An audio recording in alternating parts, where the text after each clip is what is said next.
चतुष्षष्टितमः सर्ग 64वां सर्ग।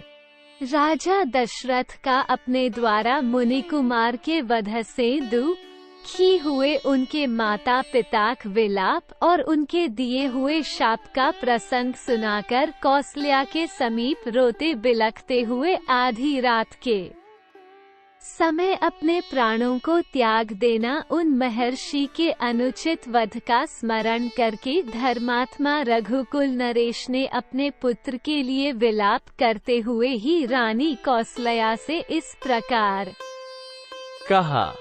एक देवी, अनजान में यह महान पाप कर डालने के कारण मेरी सारी इंद्रियां व्याकुल हो रही थी। मैं अकेला ही बुद्धि लगाकर सोचने लगा, अब किस उपाय से मेरा कल्याण हो। 2 तदनंतर उस घड़े को उठाकर मैंने सरयू के उत्तम जल से भरा और उसे लेकर मुनि कुमार के बताए हुए मार्ग से उनके आश्रम पर गया। 3 वहां पहुंचकर मैंने उनके दुबले, अंधे और बूढ़े माता पिता को देखा, जिनका दूसरा कोई सहायक नहीं था। उनकी अवस्था पंख कटे हुए 2 पक्षियों के समान थी। 4 वे अपने पुत्र की ही चर्चा करते हुए उसके आने की आशा लगाए बैठे थे। उस चर्चा के कारण उन्हें कुछ परिश्रम या थकावट का अनुभव नहीं होता था। यद्यपि मेरे कारण उनकी वह आशा धूल में मिल चुकी थी, तो भी वे उसी के आश्रय बैठे थे। अब वे दोनों सर्वथा अनाथ से हो गए थे। 5 मेरा हृदय पहले से ही शोक के कारण घबराया हुआ था। भय से मेरा होश ठिकाने नहीं था। मुनि के आश्रम पर पहुंचकर मेरा वह शोक और भी अधिक हो गया। 6 मेरे पैरों की आहट सुनकर वे मुनि इस प्रकार बोले, बेटा, देर क्यों लगा रहे हो? शीघ्र पानी ले आओ।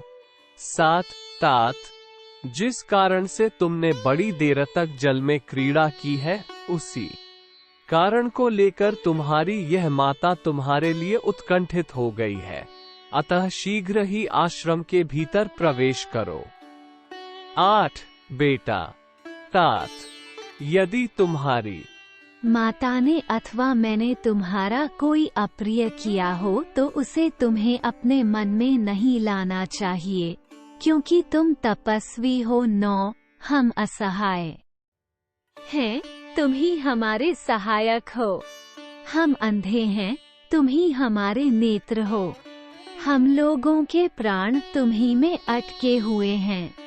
बताओ, तुम बोलते क्यों नहीं हो? 10 मुनि को देखते ही मेरे मन में भय सा समा गया। मेरी जबान लड़खड़ाने लगी। कितने अक्षरों का उच्चारण नहीं हो पाता था। इस प्रकार अस्पष्ट वाणी में मैंने बोलने का प्रयास किया। 11 मानसिक भय को बाहरी चेष्टाओं से दबाकर मैंने कुछ कहने की क्षमता प्राप्त की और मुनिप पुत्र की मृत्यु से जो संकट आ पड़ा था, वो उन पर प्रकट करते हुए कहा। 12 महात्मन, मैं आपका पुत्र नहीं, दशरथ नाम का एक क्षत्रिय हूँ। मैंने अपने कर्मवश यह ऐसा दुख खा पाया है, जिसकी सत्पुरुषों ने सदा निंदा की है। 13 भगवन, मैं धनुष बाण लेकर सरयू के तट पर आया था। मेरे आने का उद्देश्य ये था कि कोई जंगली हिंसक पशु अथवा हाथी घाट पर पानी पीने के लिए आवे तो मैं उसे मारूं। 14 थोड़ी देर बाद मुझे जल में घड़ा भरने का शब्द सुनाई पड़ा। मैंने समझा कोई हाथी आकर पानी पी रहा है, इसलिए उस पर बाण चला दिया। 15 फिर सरयू के तट पर जाकर देखा कि मेरा बाण एक तपस्वी की छाती में लगा है और वे मृतप्राय होकर धरती पर पड़े हैं। 16 उस बाण से उन्हें बड़ी पीड़ा हो रही थी। अतः उस समय उन्हीं के कहने से मैंने सहसा वो बाण उनके मर्म स्थान से निकाल दिया। 17 बाण निकलने के साथ ही वे तत्काल स्वर्ग सिधार गए। मरते समय उन्होंने आप दोनों पूजनीय अंधे पिता माता के लिए बड़ा शोक और विलाप किया था। 18 इस प्रकार अनजान में मेरे हाथ से आपके पुत्र का वध हो गया है। ऐसी अवस्था में मेरे प्रति जो शाप या अनुग्रह शेष हो उसे देने के लिए आप महर्षि मुझ पर प्रसन्न हो। 19 मैंने अपने मुंह से अपना पाप प्रकट कर दिया था, इसलिए मेरी क्रूरता से भरी हुई वह बात सुनकर भी वे पूज्यपाद महर्षि मुझे कठोर दंड भस्म हो जाने का शाप नहीं दे सके।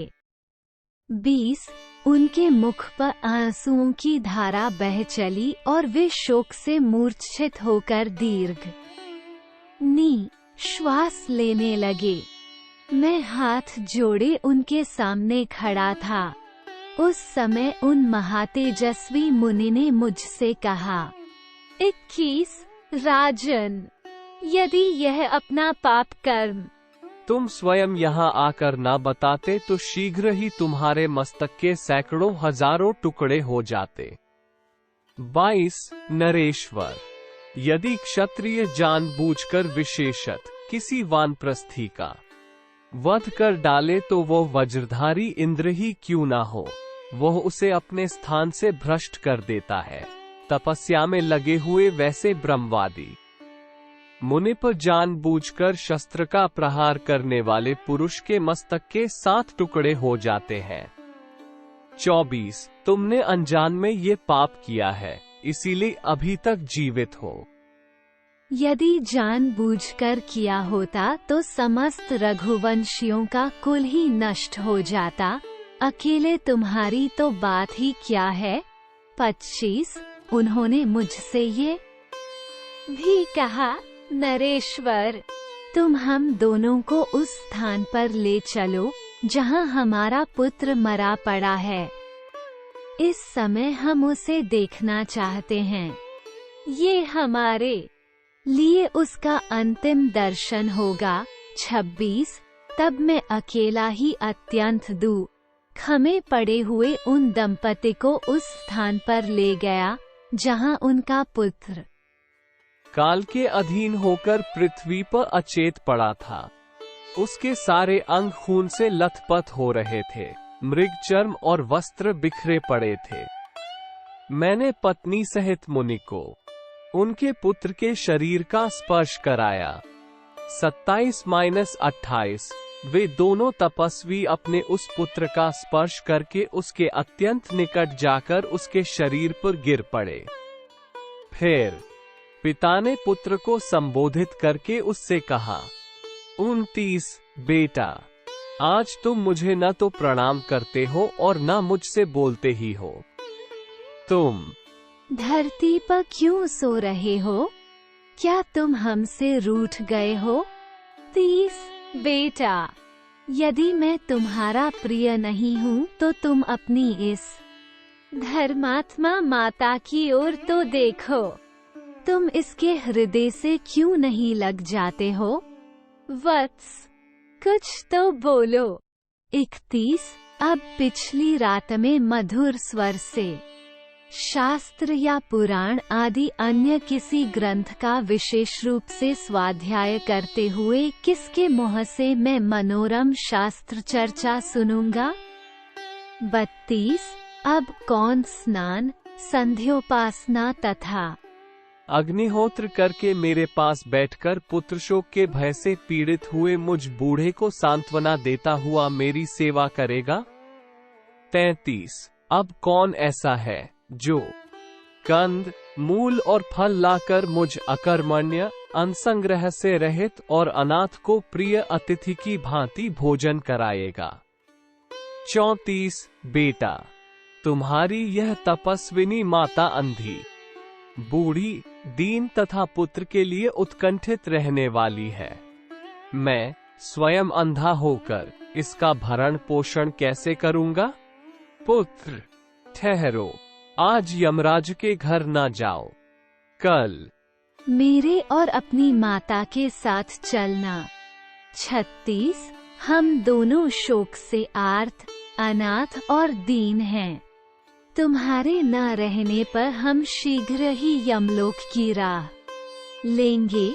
तदनंतर सूर्यपुत्र यमराज का दर्शन करके मैं उनसे यह बात कहूँगा, धर्मराज मेरे अपराध को क्षमा करें और मेरे पुत्र को छोड़ दें, जिससे यह अपने माता पिता का भरण पोषण कर सके। 38 ये धर्मात्मा हैं, महायशस्वी लोकपाल हैं। मुझ जैसे अनाथ को वह एक बार अभय दान दे सकते हैं। बेटा, तुम निष्पाप हो, किंतु एक पापकर्मा क्षत्रिय ने तुम्हारा वध किया है। इस कारण मेरे सत्य के प्रभाव से तुम शीघ्र ही उन लोकों में जाओ जो अस्त्रयोधी शूरवीरों को प्राप्त होते हैं। बेटा, युद्ध में पीठ ना दिखाने वाले शूरवीर सम्मुख युद्ध में मारे जाने पर जिस गति को प्राप्त होते हैं, उसी उत्तम गति को तुम भी जाओ। 40-41 वत्स। राजा सगर, शैब्य, दिलीप, जन्मेजय, नहुष और धुंधुमार जिस गति को प्राप्त हुए हैं, वही तुम्हें भी मिले। 42 स्वाध्याय और तपस्या से समस्त प्राणियों के आश्रयभूत जिस परब्रह्म की प्राप्ति होती है, वही तुम्हें भी प्राप्त हो। वत्स। भूमिदाता, अग्निहोत्री, एक पत्नी व्रती, 1000 गौओं का दान करने वाले, गुरु की सेवा करने वाले तथा महाप्रस्थान आदि के द्वारा देह त्याग करने वाले पुरुषों को जो गति मिलती है, वही तुम्हें भी प्राप्त हो। हम जैसे तपस्वियों के इस कुल में पैदा हुआ कोई पुरुष बुरी गति को नहीं प्राप्त हो सकता। बुरी गति तो उसकी होगी जिसने मेरे बांधवरूप तुम्हें अकारण मारा है। 45 इसी समय वह धर्मज्ञ मुनि कुमार अपने पुण्य कर्मों के प्रभाव से दिव्य रूप धारण करके शीघ्र ही इंद्र के साथ स्वर्ग को जाने लगा। 47 इंद्र सहित उस तपस्वी ने अपने दोनों बूढ़े पिता माता को एक मुहूर्त तक आश्वासन देते हुए उनसे बातचीत की। फिर वह अपने पिता से बोला, 48 मैं आप दोनों की सेवा से महान स्थान को प्राप्त हुआ हूँ। अब आप लोग भी शीघ्र ही मेरे पास आ जाइएगा। 49 ये कहकर वह जितेंद्रिय मुनि कुमार उस सुंदर आकार वाले दिव्य विमान से शीघ्र ही देवलोक को चला गया। 50 तदनंतर पत्नी सहित उन महातेजस्वी तपस्वी मुनि ने तुरंत ही पुत्र को जलांजलि देकर हाथ जोड़े खड़े हुए मुझसे कहा, 51 राजन, तुम आज ही मुझे भी मार डालो, अब मरने में मुझे कष्ट नहीं होगा। मेरे एक ही बेटा था जिसे तुमने अपने बाण का निशाना बनाकर मुझे पुत्रहीन कर दिया। 52 तुमने अज्ञानवश जो मेरे बालक की हत्या की है, उसके कारण मैं तुम्हें भी अत्यंत भयंकर एवं भली भांति दुखा देने वाला शाप दूंगा। 53 राजन, इस समय पुत्र के वियोग से मुझे जैसा कष्ट हो रहा है, ऐसा ही तुम्हें भी होगा। तुम भी पुत्र शोक से ही काल के गाल में जाओगे। 54 नरेश्वर, क्षत्रिय होकर अनजान में तुमने वैश्य जातीय मुनि का वध किया है, इसलिए शीघ्र ही तुम्हें ब्रह्महत्या का पाप तो नहीं लगेगा, तथापि जल्दी ही तुम्हें भी ऐसी ही भयानक और प्राण लेने वाली अवस्था प्राप्त होगी, ठीक उसी तरह जैसे दक्षिणा देने वाले दाता को उसके अनुरूप फल प्राप्त होता है। 5-5-56 इस प्रकार मुझे शाप देकर वे बहुत देर तक करुणाजनक विलाप करते रहे। फिर वे दोनों पति पत्नी अपने शरीरों को जलती हुई चिता में डालकर स्वर्ग को चले गए। 57 देवी। इस प्रकार बाल स्वभाव के कारण मैंने पहले शब्दवेधी बाण मारकर और फिर उस मुनि के शरीर से बाण को खींचकर जो उनका वधरूपी पाप किया था, वो आज इस पुत्र वियोग की चिंता में पड़े हुए मुझे स्वयं ही स्मरण हो आया है। 58 देवी। अपथ्य वस्तुओं के साथ अन्नरस ग्रहण कर लेने पर जैसे शरीर में रोग पैदा हो जाता है, उसी प्रकार यह उस पाप कर्म का। ऐसा कहकर वे भूपाल मृत्यु के भय से त्रस्त हो अपनी पत्नी से रोते हुए बोले, कौसल्ये, अब मैं पुत्र शोक से अपने प्राणों का त्याग करूंगा। इस समय मैं तुम्हें फल उपस्थित हुआ है। अतः कल्याणी, उन उदार महात्मा का शापरूपी वचन इस समय मेरे पास फल देने के लिए आ गया है। 59:1/2। जो मनुष्य यमलोक में जाने वाले मरणासन होते हैं, वे अपने बांधवजनों को नहीं देख पाते हैं। यदि श्री राम आकर एक बार मेरा स्पर्श करें अथवा ये धन वैभव और युवराज पद स्वीकार कर लें तो मेरा विश्वास है कि मैं जी सकता हूँ। 62:1/2 देवी। मैंने श्री राम के साथ जो बर्ताव किया है वो मेरे योग्य नहीं था, परंतु श्री राम ने मेरे साथ जो व्यवहार किया है वो सर्वथा उन्हीं के योग्य है। 63:1/2 कौन बुद्धिमान पुरुष इस भूतल पर अपने दुराचारी पुत्र का भी परित्याग कर सकता है? एक मैं हूँ जिसने अपने धर्मात्मा पुत्र को त्याग दिया, तथा कौन ऐसा पुत्र है जिसे घर से निकाल दिया जाए और वह पिता को कोसे तक नहीं? परंतु श्री राम चुपचाप चले गए। उन्होंने मेरे विरुद्ध एक शब्द भी नहीं कहा। 64:1/2 कौसल्ये, अब मेरी आंखें तुम्हें नहीं देख पाती हैं, स्मरण शक्ति भी लुप्त होती जा रही है। उधर देखो, ये यमराज के दूत मुझे यहाँ से ले जाने के लिए उतावले हो उठे हैं। 65:1/2 इससे बढ़कर दुख मेरे लिए और क्या हो सकता है कि मैं प्राणात के समय सत्य पराक्रमी धर्मज्ञ राम का दर्शन नहीं पा रहा हूँ। 66:1/2 जिनकी समता करने वाला संसार में दूसरा कोई नहीं है, उन प्रिय पुत्र श्री राम के न देखने का शोक मेरे प्राणों को उसी तरह सुखाए डालता है जैसे धूप थोड़े से जल को शीघ्र सुखा देती है। 67:1/2 वे मनुष्य नहीं देवता है जो आपके 15वें वर्ष वन से लौटने पर श्री राम का सुंदर मनोहर कुंडलों से अलंकृत मुख देखेंगे। 68:1/2 जो कमल के समान नेत्र, सुंदर भौहें, स्वच्छ दांत और मनोहर नासिका से सुशोभित श्री राम के चंद्रोपम मुख का दर्शन करेंगे, वे धन्य हैं। 69:1/2 जो मेरे श्री राम के शरद चंद्र सदृश मनोहर और प्रफुल्ल कमल के समान सुवासित मुख का दर्शन करेंगे, वे धन्य हैं।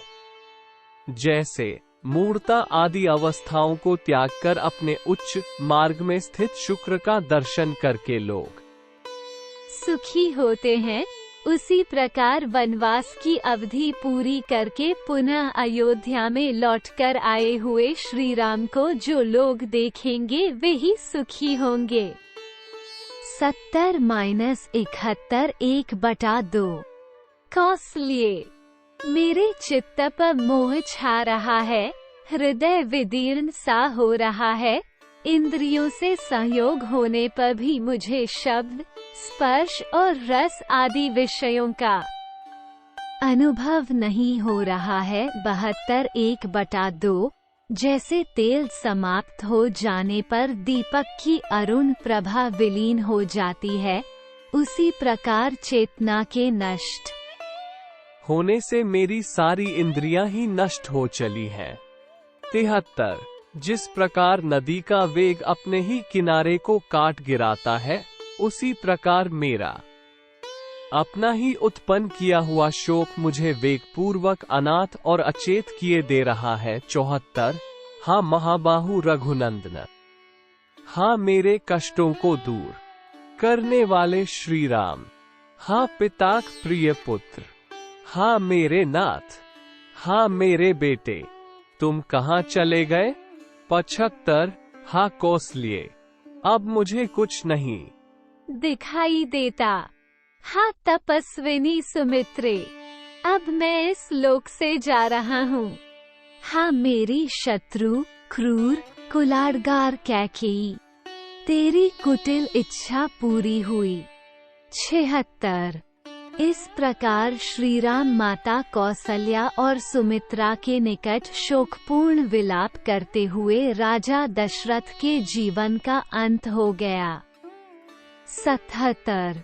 अपने प्रिय पुत्र के वनवास से शोकाकुल हुए राजा दशरथ इस प्रकार दीनतापूर्ण वचन कहते हुए आधी रात बीतते बीतते अत्यंत दुख से पीड़ित हो गए और उसी समय उन उदारदर्शी नरेश ने अपने प्राणों को त्याग दिया। 78। इत्यार्षे श्रीमद् रामायणे वाल्मीकिये आदिकाव्ये अयोध्या कांडे 64तमः सर्ग।